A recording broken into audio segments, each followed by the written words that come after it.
I figured out what I was about. And what's this thing about blaming everything on teachers? Where did that come from? Yeah. It seems to me that if we treated teachers a little differently than we do, that we wouldn't be in this fix in the first place.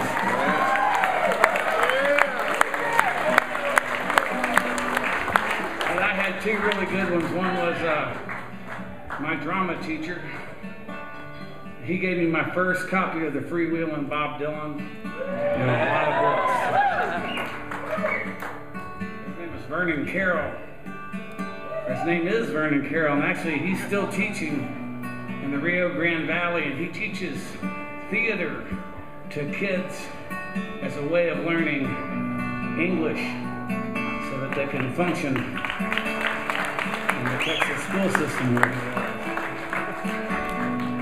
That thing's pretty cool.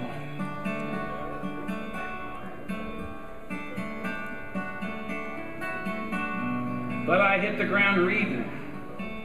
And they did manage to instill that in me. And whenever something happened in my life or in the world that I didn't understand, I looked for answers in books. So 10 years ago, we were all looking for answers. There was a big stack of books by my bed. One of those books was a book called Warriors of God by James Reston. That's a book about the Third Crusade. Now, we didn't get to the Third Crusade by 9th grade in Texas. I don't know about you. At that point, they were still lying to us about what happened at the Alamo.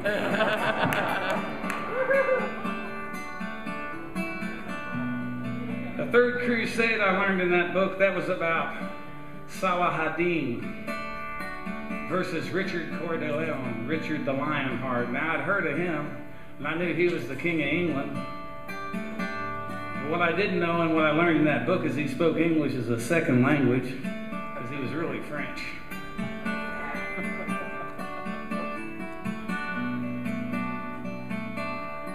He's buried in France, as a matter of fact.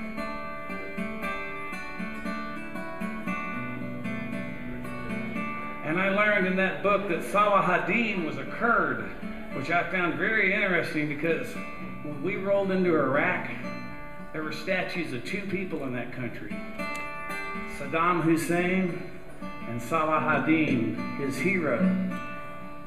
Very confusing to me because we know what happened to Kurds in the Iraq of Saddam Hussein.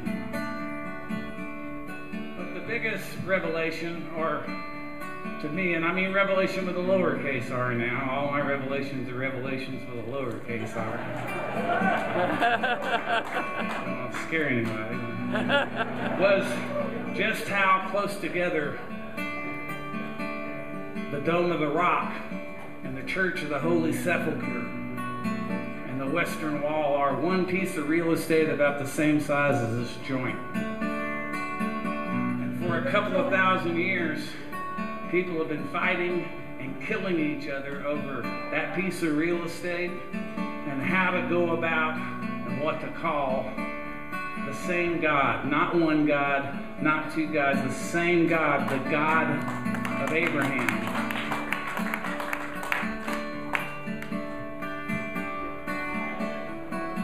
Now, when I wrote this song, some people heard it and they said, "You're writing about a hopeless case, a lost cause." And I told them that can't be right because I am a recovering heroin addict and I simply can't afford to believe in anything like a lost cause or a hopeless case. Because trust me, there was a time when I was considered to be one by everyone, including myself. So I'm just going to keep singing this song until I die or it comes true, whichever one happens. I hear you, Steve-O!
you.